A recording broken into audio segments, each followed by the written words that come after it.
Gotta go through it. Real quick, mama. Real quick, mama. My biggest fans. Hi guys, welcome back. Thank you so much for tuning in this week as I tell you my birth story. Last week I announced on my video that our baby was born at 37 weeks and 3 days as quite a surprise. He came in our home just as we had hoped for and prayed for, and now I'm going to tell you the story of how the whole process went down and kind of a timeline. And I'm really excited about this because I know that I can always look back at it and it's like a video journal of exactly what happened. So on Sunday, July 5th at 1 p.m. we had a birth team meeting scheduled, and we just kind of talked to the team, the people that we wanted to be there, and told them what we did want, what we didn't want, so that when we were in that vulnerable moment of being in labor and Dusty was really helping me and I was really vulnerable, that everybody else could just play their part and do as we requested. So that meeting went great, and little did I know that that afternoon, just a couple hours later, early labor would start. At this point I was 37 weeks and 1 day, and it was almost like my body was just waiting for us to have this meeting to talk to the birth team and to get this birth pull back. It was crazy because we got to church at 4 p.m. and I started having contractions 3 to 5 minutes apart. Not painful at all. They were just Braxton Hicks, but it was very different from what I was experiencing before, where they were sporadic throughout the day, maybe 20 or 30 a day. Just at church alone I had more than that. So it was just one on top of another, and I noticed something was different. When we got home from church, I started to have, still having the same contractions, not painful, 3 to 5 minutes apart. I started having some nesting urges. I started like kind of stuffing cloth diapers and kind of, you know, just, I guess not really making a lot of sense. Like why am I stuffing diapers right now? And then I still didn't have any pain, but come here, buddy. I decided it was best to go to sleep in case this was it, because I knew that I needed to be well rested in case I do go into labor. Around 12 a.m. I was having dreams that I was in pain, like almost like a stabbing, like someone was stabbing me in my uterus. And when I woke up, it was real. So in fact, it wasn't a dream. I really was having really painful contractions. I wouldn't say really painful, but there was a lot more intensity to them. They were maybe like a 2.5 or 3 out of 10. Buddy. Maybe 6 to 14 minutes apart, lasting about 45 seconds. Now at this point I decided to get out of bed and to go get in the bath for some relief. And if you saw my video from a couple of weeks ago, which I'll put in the description below, I talk a lot about what I had visualized, my birth experience being like, labor and, you know, actual birthing. So so far it was kind of going as planned. I left Dusty asleep next to me in bed, got up and went and got in the bath, and started to just kind of soothe in there for a while. I then reached out to my friend Lauren at about 1 a.m. telling her what was going on, asking for prayer, and she suggested that I sleep. She said something beautiful to me in the message. She said, just remember that every contraction is God's hand just pushing that baby down to come out into this world. And so later on, when I was in really heavy labor, that thought was in my mind. Every contraction was just God's hand just pushing that baby down, and so that really helped me. During that time around 1 a.m., I lost my mucus plug and I started bleeding.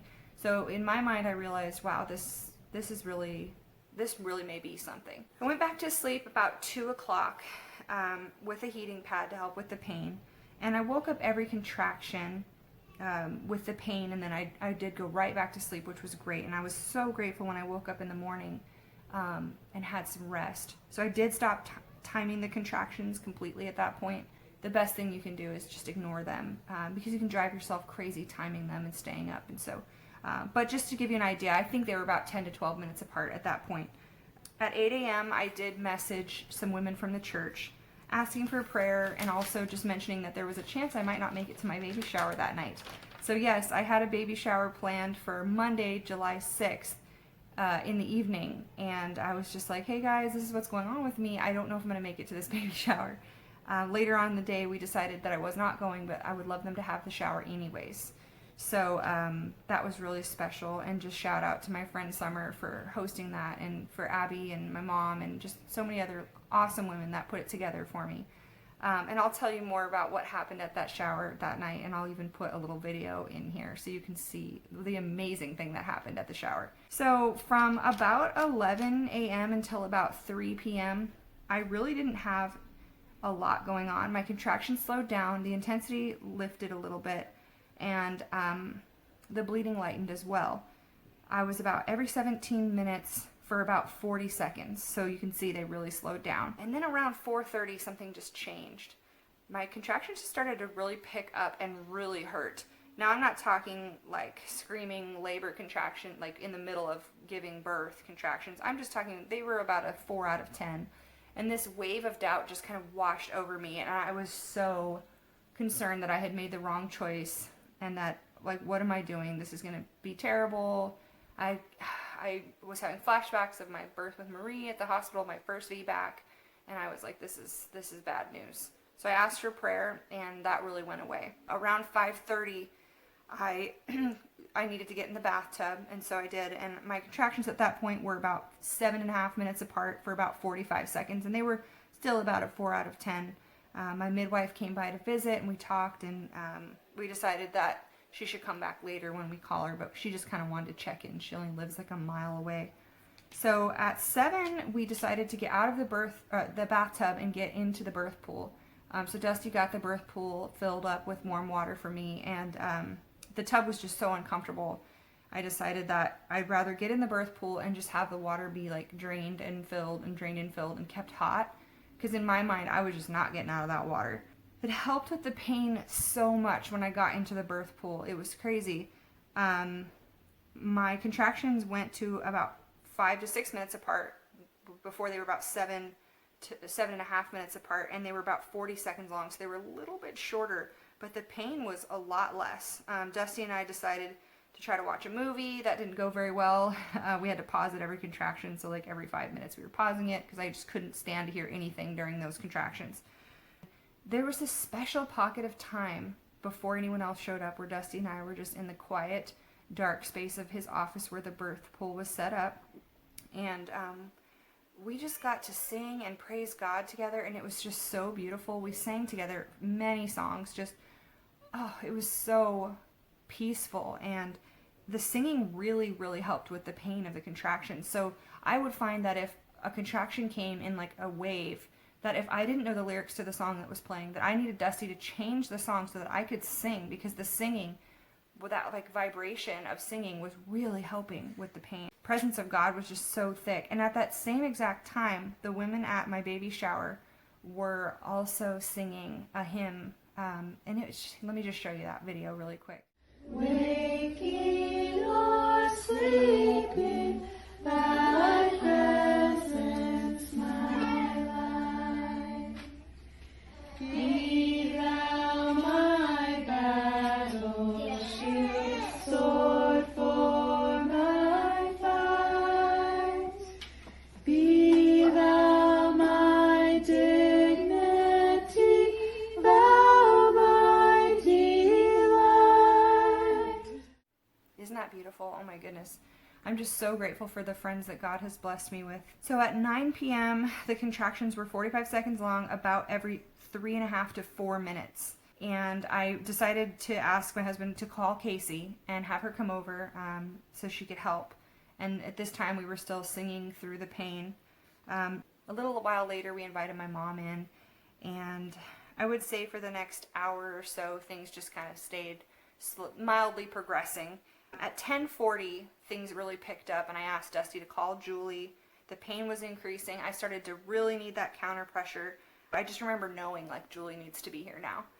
At 11, Julie walked in. She started with taking the baby's heart rate during a contraction, just checking the baby, make sure that he wasn't having any distress. Casey was on full-time counter pressure from 11 until like when the baby was born, which was 2, Casey was a rock star. She was over the edge of the birth pool.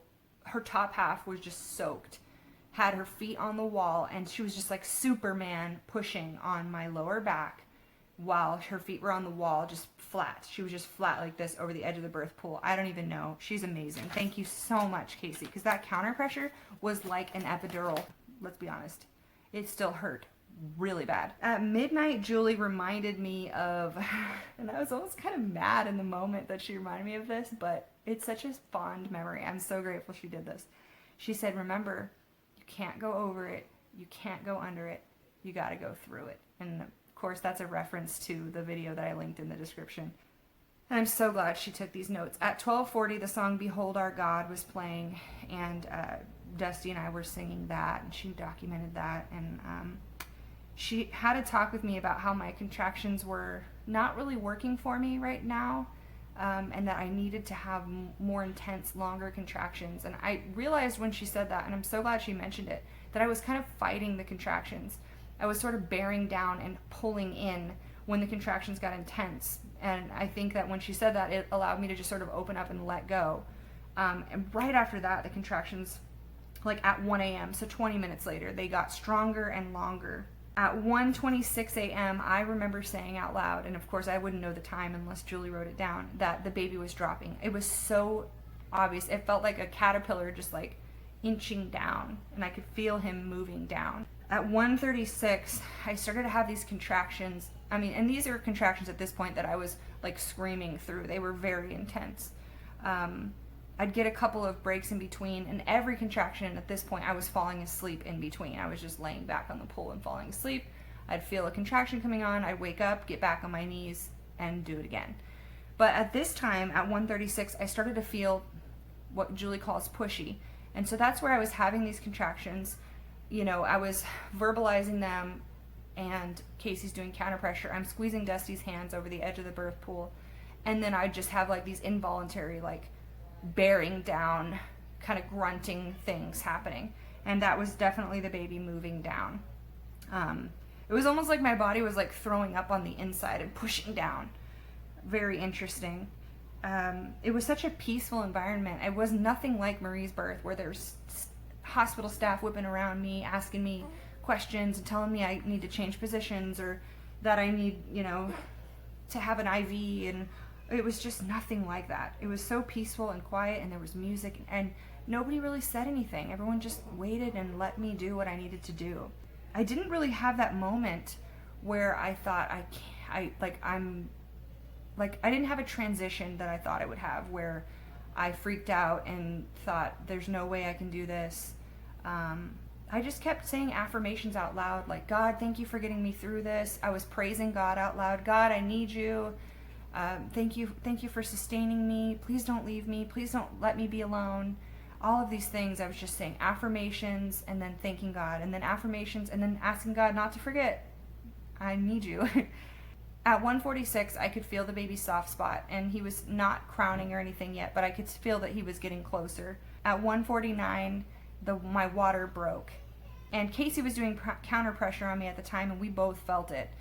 She said she physically felt the like vibration of the water just popping. It was startling. It wasn't really painful. It was just kind of like sharp and uncomfortable for a second. At 1:59, our son's head was born.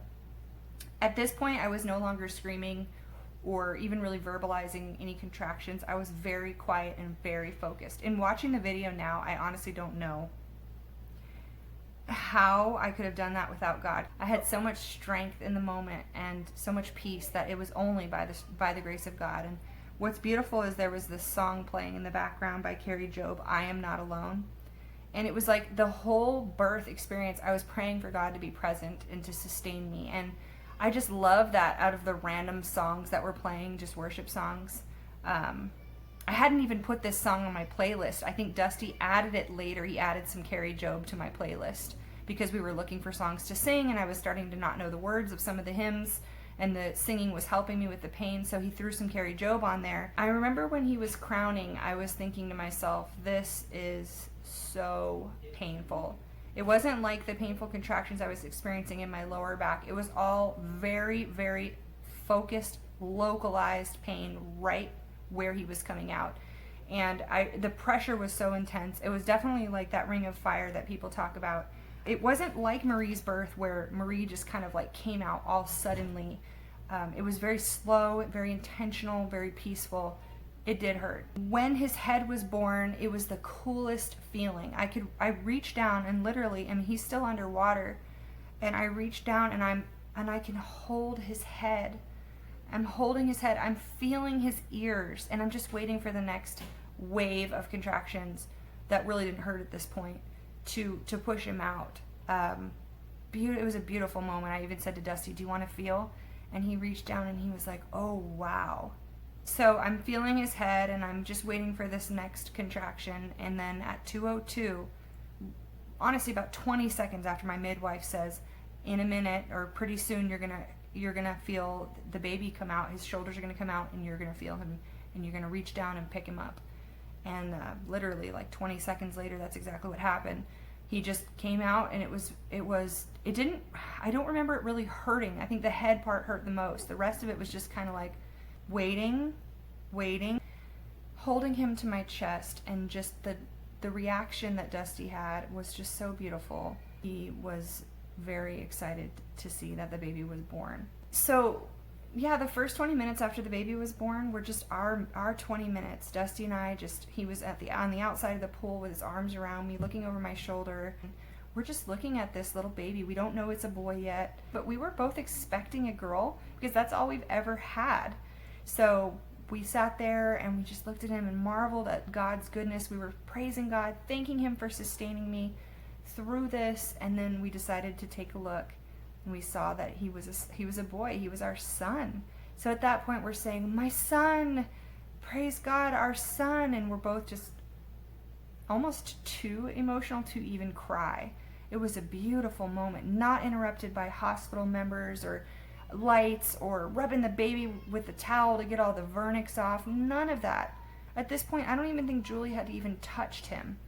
He was ours, and we had that moment, and we will never, ever have to give that moment to someone else. That was our moment. It was very special, and I'm so grateful to have birthed this baby at home. After that, I ended up handing the baby over. We had to go through a little bit of a struggle to get the placenta out, and then eventually the placenta did come out at 2:36, so about 34 minutes after he was born. We then moved our way into my bedroom, and on my bed at 2:51, Dusty cut the cord, and it was a very special moment. At 2:55, just 53 minutes after our son was born, he latched and started nursing. It was just beautiful.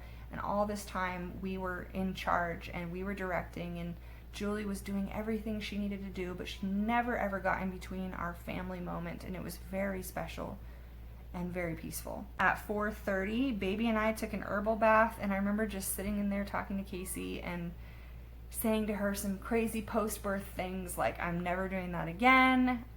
Let's talk adoption. Let's talk epidural," because I think it was just a shock, and it hurt a lot, But now that I've spent the last 10 days or so with my son, I'm just realizing that this is the way that God brings babies into our family when there are biological children, and it is a blessing to be the woman to bear the child, to go through the pains of pregnancy and labor and postpartum, and even after that, the struggles of just being a parent. And so around days 4 to maybe 5 or 6 or maybe even 7, God just really changed my heart, and I was like, you know what, I know it's gonna hurt, I know it's gonna suck, but I definitely don't want to rob our family of the experience of having another home birth if God wills it. And so, and it's not like it's any different.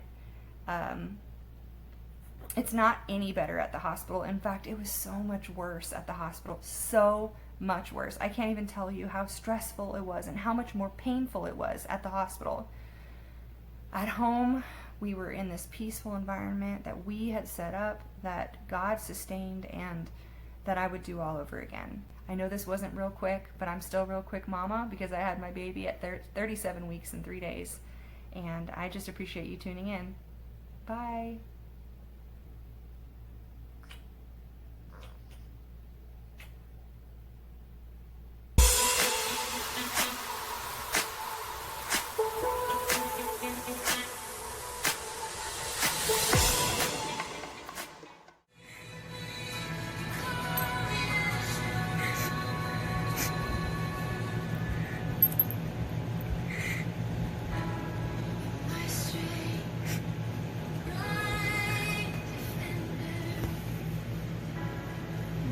one. You're just gonna pop those shoulders out. Yeah. So you have your hands ready whenever that starts happening and come towards you.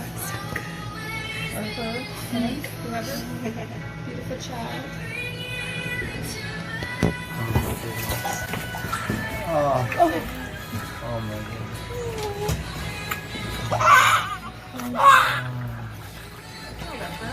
oh thank you, Jesus. Oh, thank you, Jesus. Yeah.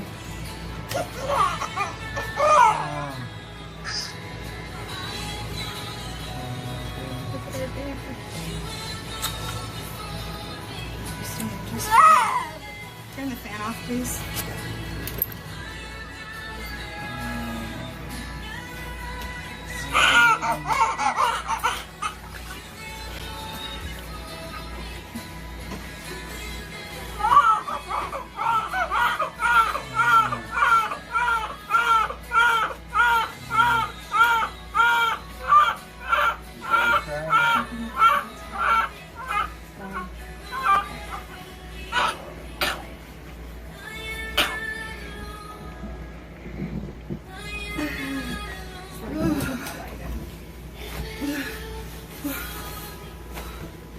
Wow.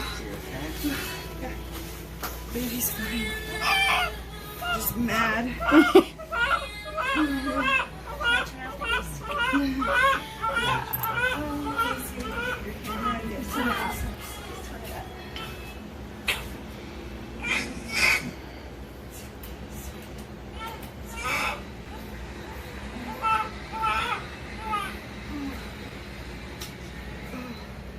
I can't believe it's over.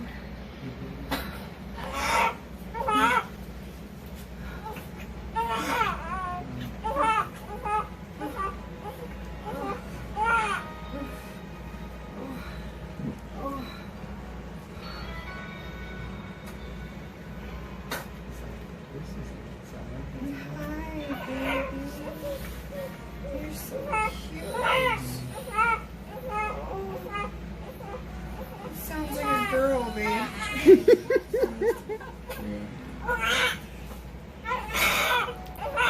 Oh my goodness. It's a boy. Yes. You want her to get a picture?